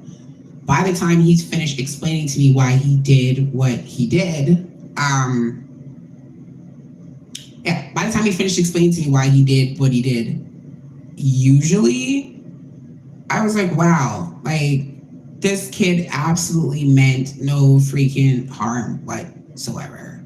But because if I was like my mom or, my the old school generation, I would have just beat him without fighting it out. And it's like, when you realize it's like you might think somebody's doing something bad just because they're just being malicious, and it might have been like I really just had a slip up, or I wasn't thinking in that moment, or this is really what it was, but it looked like this. I believe in giving people a chance to explain themselves before I believe in giving people a chance to explain themselves before I make my final judgment. So I think sometimes because people are not used to that, they just expect, I'm going to do some fuck shit, and then you just keep it moving, and that's it. And when you're actually being told, like, okay, here's an opportunity to either apologize or be accountable, even if you don't mean, like, to me, it's like an apology is so simple. So if I do something and I realize that it hurt you, I might not necessarily be sorry about what I did. I might really enjoyed what I did, but I'm sorry at the fact that it hurt you. And if a person can't give you that, then a person is basically showing you how little they value. And so that is something that I've taken in life, where it's like, if I give you an opportunity to rectify your mistake, at least I did my part. If you choose not to, then I now know that whatever you did was intentional. And so however I choose to move forward, going forward, is now up to me, because this person shown me where I stand with them. So that's just my message for people, especially young girls, young people in general, the youth out there. But, big people, I'm sure. I hope you can get, a word in here or there from stuff that I say as well, too. But I feel like there's so many people out there that are just preaching negativity where it's so easy. Like, I could come on this thing right now and just go in and gossip and whatever. And I'm really trying to be very selective with my words because I don't want to give people power in 2025 to mess with who I am as a person. And who I am as a person is not a warmonger. I don't like to just gossip for no reason. I don't believe in just lying on people. I don't believe in pushing a woman off to get myself to the top. I think all of that is for losers. And so again, to the monitoring spirits, I will let you guys know this every chance I get. Every time you're monitoring me, waiting for the reaction that you think you're going to get, you're not going to get it. I'm aware of what you're doing, and I wish you well. I want to see everybody in 2025 reach their best potential, even if you don't wish that for me. Because your success doesn't equate to my downfall, and vice versa. And again, I will go back to beef in the music industry and how there's a reason why I keep this picture behind me. And I've moved like 4 different times. I've had this picture for about 10 years and I'll never get rid of it because these people back here, Tupac, Aaliyah, Biggie, Bob, Jam Master Jay, you can't see him, but over there is Marvin Gaye, and Left Eye. One of the main things that they have in common is how jealous people were around them and they didn't see it. Or by the time they did see it, it was too late. This goes back to, Drake and his freestyle. I love his transparency because if people like Tupac and Biggie were more transparent with how painful it was to see people turn against them. Like a lot of the lashing out and the way that people react and respond to things is because people are hurt. Hurt people. Tupac was extremely hurt by what he felt Biggie did, which was setting him up to get shot, which we now know it was actually Puffy who was pretty much trying to take the both of them out.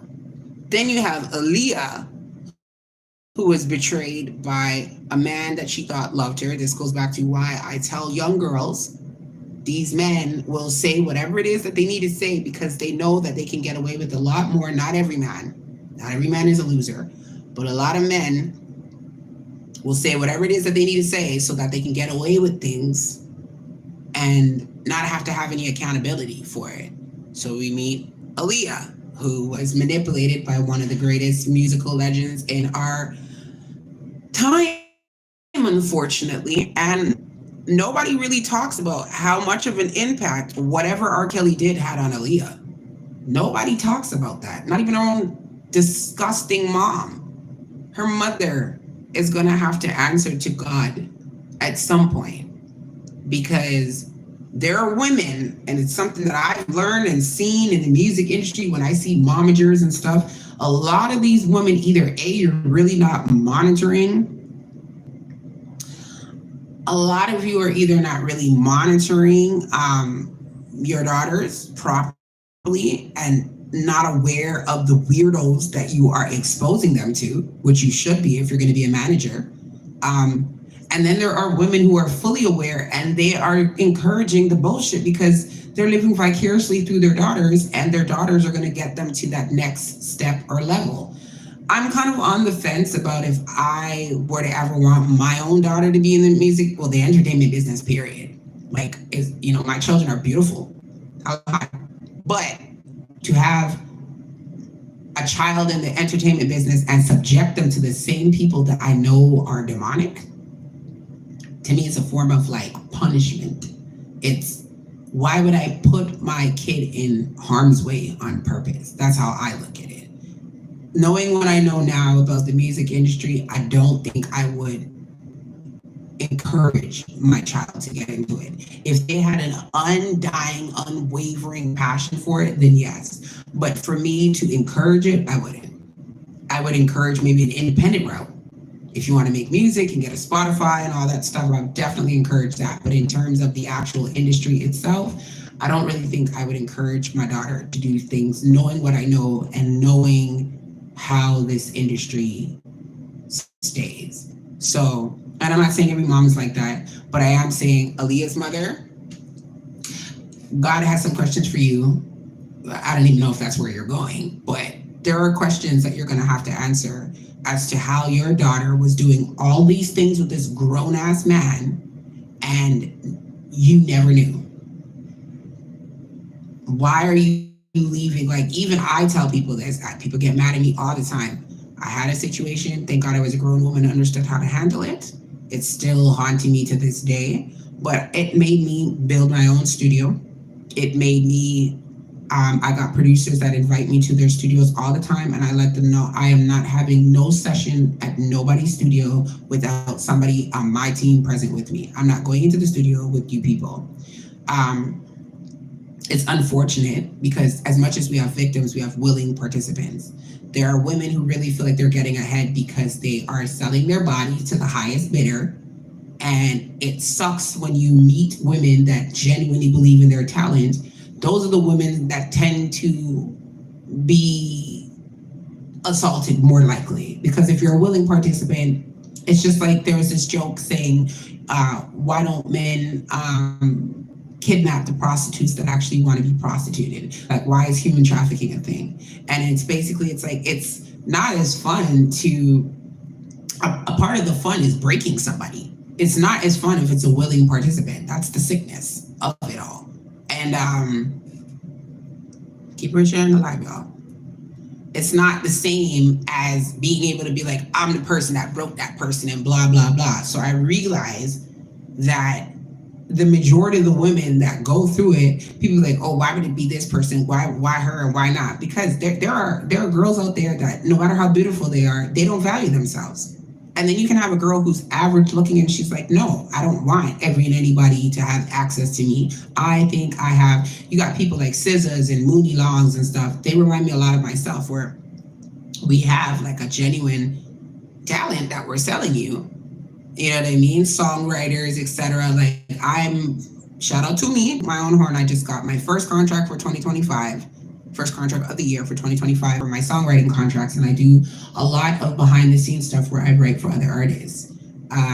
It's obviously not under Alicia Cinnamon, it is under my pen name, and that is where the money comes from. So when I see, because there are certain songs that I might write that don't necessarily work for my brand, so it's like, okay, this is the type of person, this would be something that will more suit that person, etc. But I always try to write in accordance to who the artist is. If you're a gospel singer, I'm not going to give you a twerk track. And if you're a twerking artist, I'm not going to give you a gospel track.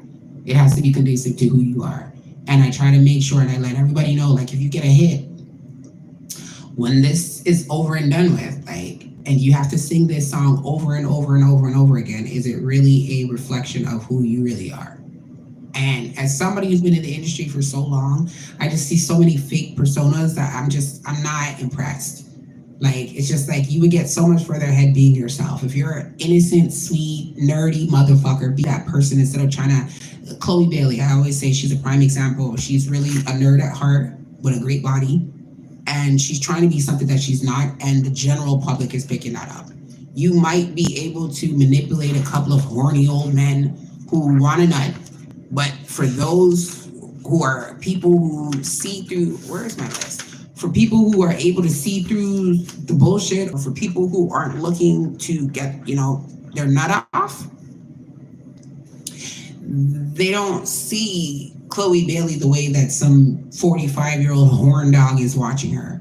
Somebody like myself is looking at Chloe like Chloe could do a whole concert wearing a hijab and wrapping her whole body up, and it would be 10 times more entertaining than anything Ice Spice, Sexy Red, any of these whoring gals. I like their music for that. When we're in the club, we all fam. When we're in the club, I want to hear, that ratchet shit in the club. But on a regular basis, where you have to walk the street and be Sexy Red walking the street on a regular basis, I'm watching her fight for her identity to try to prove to people that she is separated. She's not who her character is.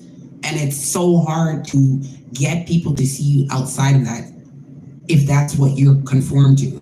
So I always got people, I write songs for people, and I got people that try to write songs for me. They're like, yo, man, if you just sang this, da-da-da. And I'm like, it's not who I am.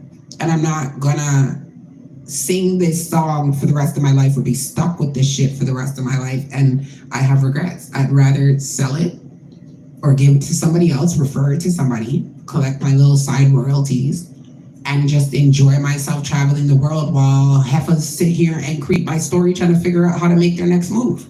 That's how I operate.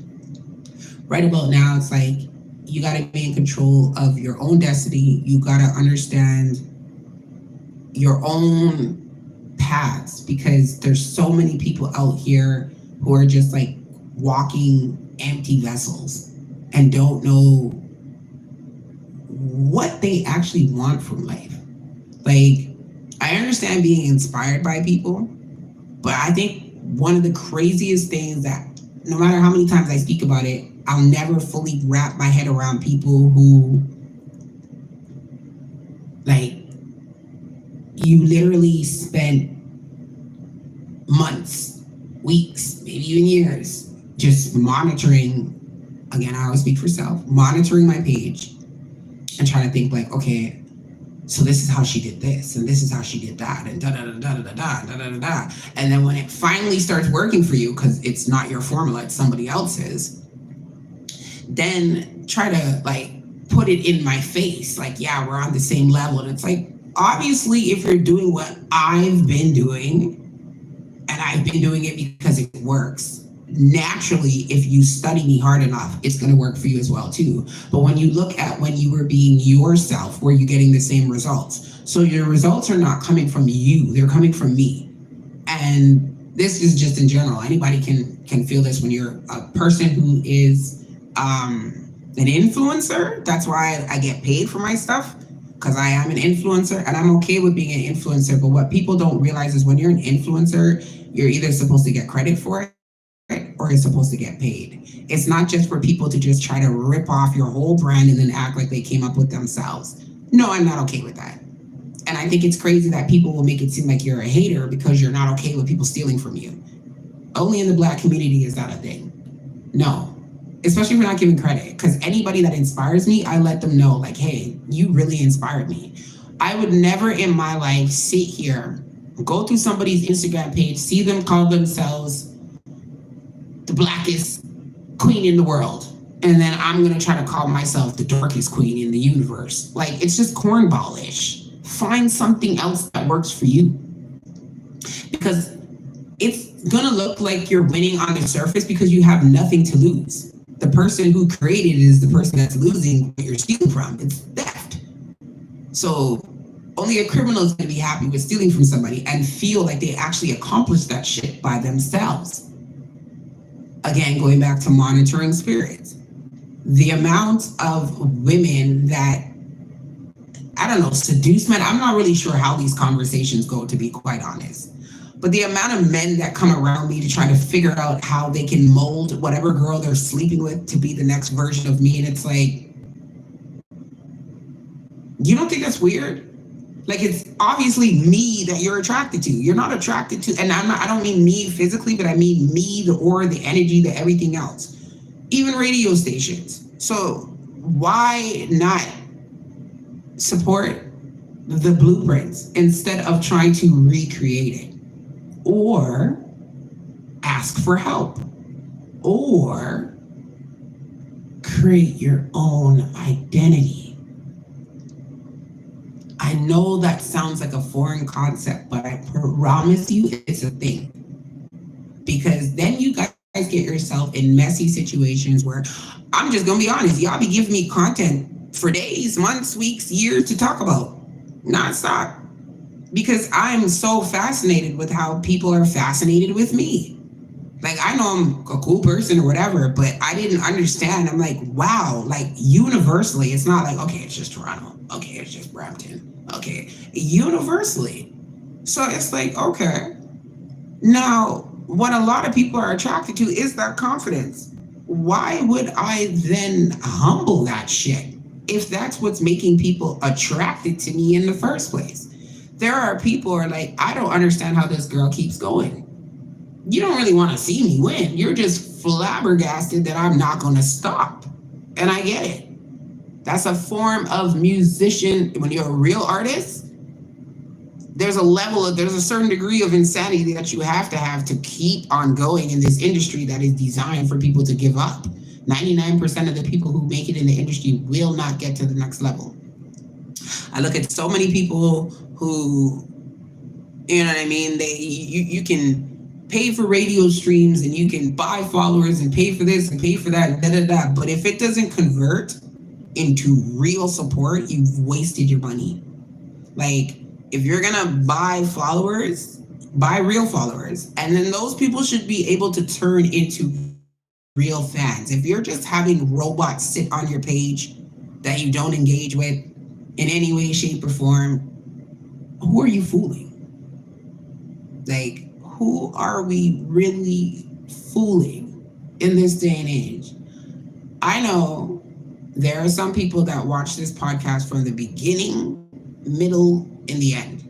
There are times when I got 200 to 300 people on, and there are times when I got 2 to 3 people.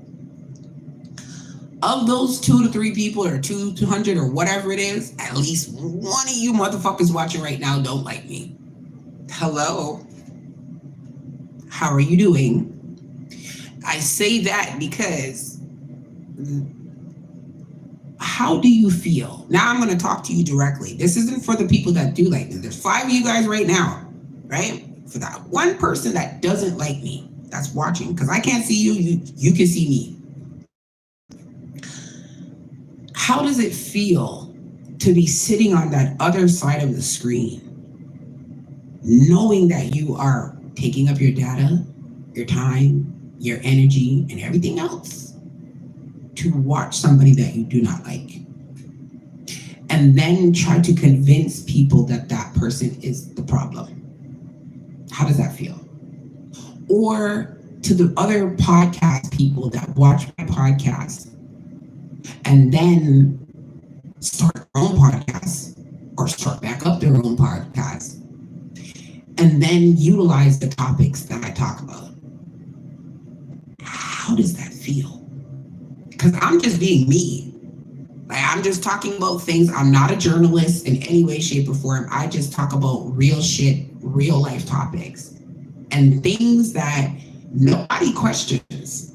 So I really wonder, like, because I could never sit down, grab a spliff, some liquor, whatever, and sit here for more than a minute and watch somebody that I don't like and I don't start to get irritated.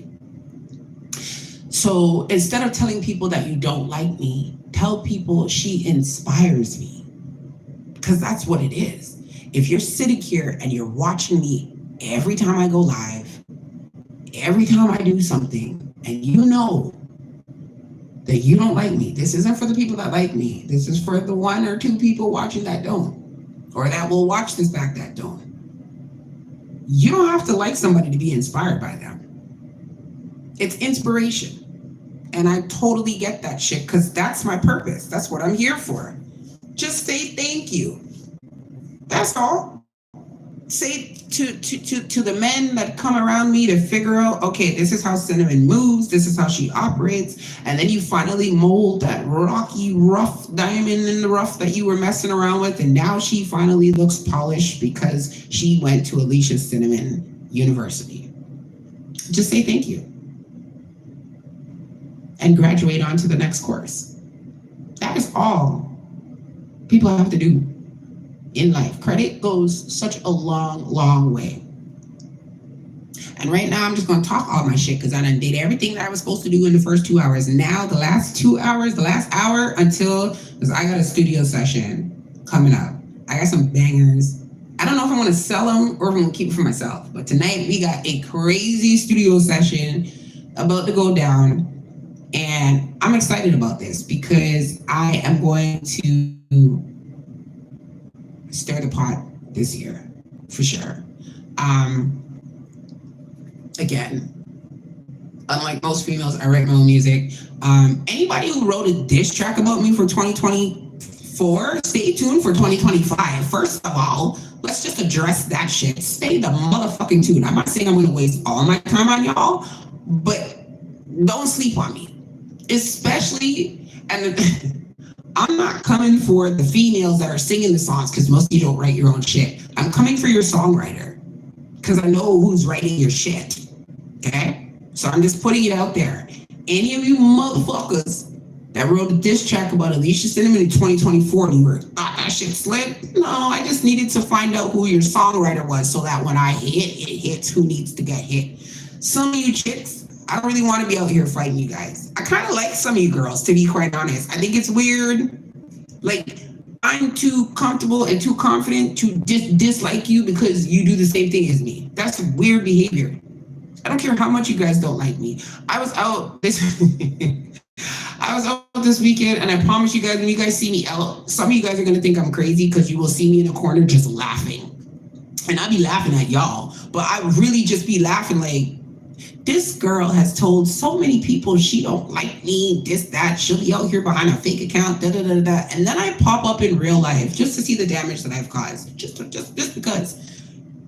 And I'm not saying that I want to fight because we're adults, but I'm saying like keep the same energy, like that attitude. Like if you don't like me, don't come try. Oh, can we take a picture or da da da? Like you still want to stand in the same corner as me, or you don't even really cut your eye properly. You just, oh God, she's here. Let me ignore her. No, say what you were saying in the fake accounts, but use your real fucking throat and say it. So as long as, because it's one thing, I'm not fighting no crazy person. There's always gonna be a crazy motherfucker out there who ain't taking their meds that want to come swing. I ain't talking about those motherfuckers. Shout outs to them. And it sucks that some of y'all be taking advantage of the mentally ill. But in terms of people who act like they're gangsters or bad, some of you have us going like you're so wicked and bad. And then I'll see you guys in real life, and the only thing you can do is sit in a corner and huff and puff. The big bad bull trying to blow down my house. And I just be sitting here like, you brought this on your damn self. Nobody told you to pick up somebody else's problems. Like a lot of you chicks, I don't like her, and it's like, if you ask, like, what she do to you? Oh, well, I heard this about, but what did she do to you? Why are you trying to find out the problems that she had with some man? Pick Misha. Worry about yourself.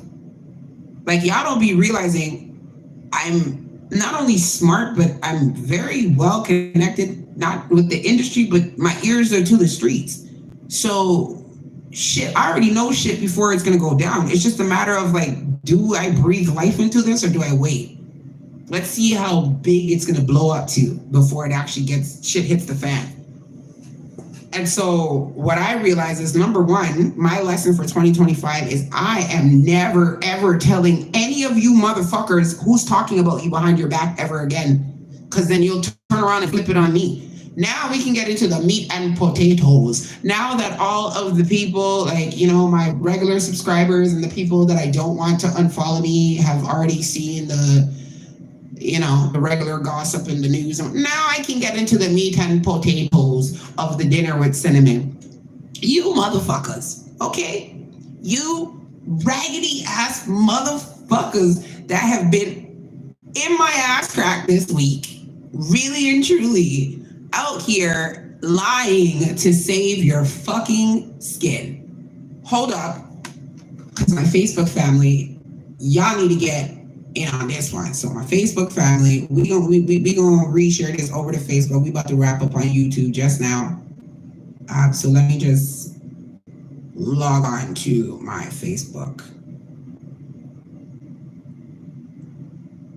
All right. So here we go. Oh boy is right. Oh boy is right. As Alicia Cinnamon gets into the meat and potatoes of the drama, 2025 just start, and people be out here on some like, you ain't got no common sense type things. So which page do I want to go live on? I get paid for this one, but I don't get paid for the next one. We'll do a little bit of both. We'll go live on the other page first, and then hold on, how do I switch right page? Logo.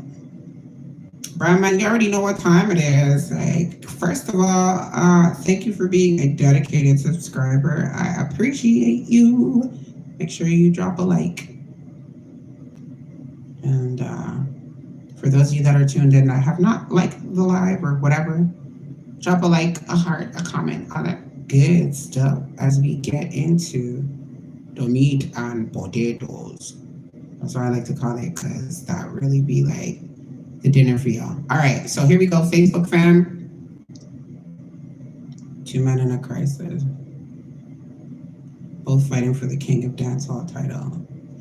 Yeah, I don't know why Beanie Man and Bounty Killer are out here, or Beanie Man and what name Cartel. I don't really understand this fighting for the king. Like, God, we need to grow up. To be the king of anything or the queen of this or that is stupid. It only matters to me. Estupido. It only matters to me if, like, when people try to take my Queen of the North title, because that's literally my album title, Yegots. But if you want to be the Queen of Toronto, or go ahead. Anything that doesn't have to do with shit that's copywritten by me, go ahead and enjoy yourself. You feel me? It's business. It's not about feelings. Everything in life is business, bro. It's business, business, business. And a lot of y'all motherfuckers don't know how to do business. And I don't want to have to keep on calling a lawyer to figure out how I can sue you people. That's really what it is. I was live today, late today live, because I was having an incredible, hold on. Well, on Facebook. Sip tea with me. Son of a bitch. All right. Yeah, it's a little bit. Oh, shoot.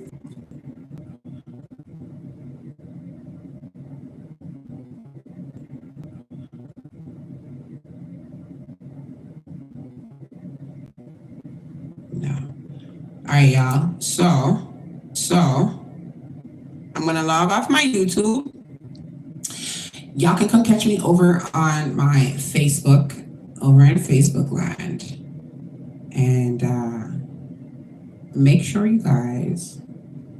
I might come back live on YouTube again after my session is complete. But right about now, I'm gonna go live on my YouTube. On my Facebook. So catch me over on Facebook land. But this is your girl, Alicia Cinnamon, aka Toronto's favorite spice.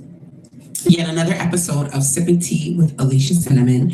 If you are not subscribed, make sure you subscribe to my channel, like, comment, go and check out the other videos. I will try to recommend at least one video for you guys to watch on my page. So the video that I recommend today is go and watch my latest music video, Singing the Blues. And it is just dedicated to anybody who's loved somebody and just kind of felt like the love wasn't reciprocated, or the love kind of like dwindled after a certain point in time and you're not really sure why. But I'm gonna head on over to Facebook land. You're welcome to join me, Alicia Cinnamon. Let's go. But if you're here, make sure you like, comment, and subscribe. I will be live on Facebook for another 20 minutes before I get my studio session crack-a-lacking. Peace, guys. Dinner's on me.